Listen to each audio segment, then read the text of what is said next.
বলতে পারি কালিহাতীর মানুষ যে ভালোবাসা আমাকে দেখাইছে, যে চ্যালেঞ্জের মুখে তারা আমাকে জয়ী করেছে, এটা একটা ইতিহাস। এখন আমার দায়িত্ব থাকবে কালিহাতীর প্রত্যেকটা মানুষের তাদের নিরাপত্তা, তাদের স্বার্থ দেখার দায়িত্ব। কালিহাতীর মানুষের জন্য সর্বোচ্চ উন্নয়নের জন্য আমি চেষ্টা করব।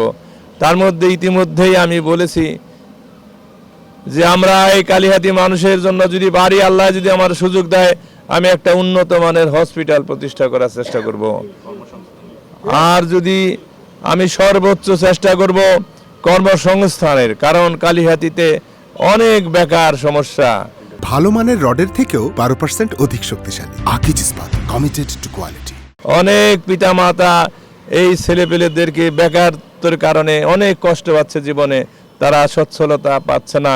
তাই আমার অন্যতম লক্ষ্য থাকবে কালিহাতীর মানুষের যে বেকার সমস্যা, সেই বেকার সমস্যা সমাধানের জন্য আমরা কর্মসংস্থান, বিশেষ করে যদি কোনো স্মল ইন্ডাস্ট্রি, শিল্প কারখানা যেখানে যে প্রতিষ্ঠা করা যায়।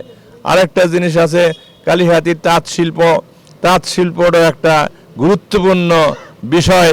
এই তাঁত শিল্পের যাতে আরও উন্নয়ন করা যায় এবং বিশ্বের বিভিন্ন জায়গায় এই টাঙ্গাইলের তাঁত শিল্প, এই শাড়ি, এগুলো যাতে এক্সপোর্ট করা যায়, সেটাও আমার একটা লক্ষ্য থাকবে।